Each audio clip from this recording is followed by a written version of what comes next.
24 ఏళ్ల కిందట ప్రేక్షకులను నవ్వుల్లో ముంచెత్తి థియేటర్లను హౌస్ఫుల్ చేసిన చిత్రం నువ్వు నాకు నచ్చావు. వెంకటేష్, ఆర్తి అగర్వాల్ జంటగా విజయభాస్కర్ దర్శకత్వంలో త్రివిక్రమ్ సంభాషణలు అందించిన ఈ చిత్రం మరోసారి ప్రేక్షకులను పలకరించబోతోంది. జనవరి 1న నువ్వు నాకు నచ్చావు చిత్రాన్ని విడుదల చేస్తున్నట్లు ఆ చిత్ర నిర్మాత స్రవంతి రవికిషోర్ ప్రకటించారు. సంగీత దర్శకుడు కోటితో కలిసి ఆ చిత్ర అనుభవాలను పంచుకున్న రవికిషోర్ ఓవర్సీస్లో 50కి పైగా థియేటర్లలో ఈ చిత్రం విడుదలవుతుందన్నారు.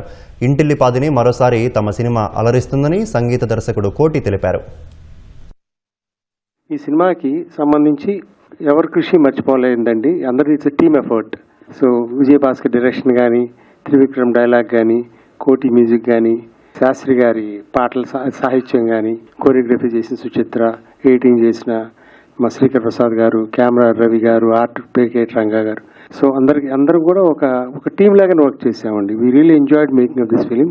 నువ్వు నాకు నచ్చావు గురించి ఎంత చెప్పినా తక్కువే. మీరు అందరూ చూసుంటారు సినిమా. థియేటర్స్లో మళ్ళీ మళ్ళీ చూడాలనిపించే సినిమా ఇది ఒక్కటే. అసలు నాకు తెలిసి ఒక గుండమ్మ కథ, ఒక మాయ బజార్, ఒక నువ్వు నాకు నచ్చావు, ఈ మూడే. ఇంకా వేరే ఇండస్ట్రీలో ఏ సినిమా లేదు.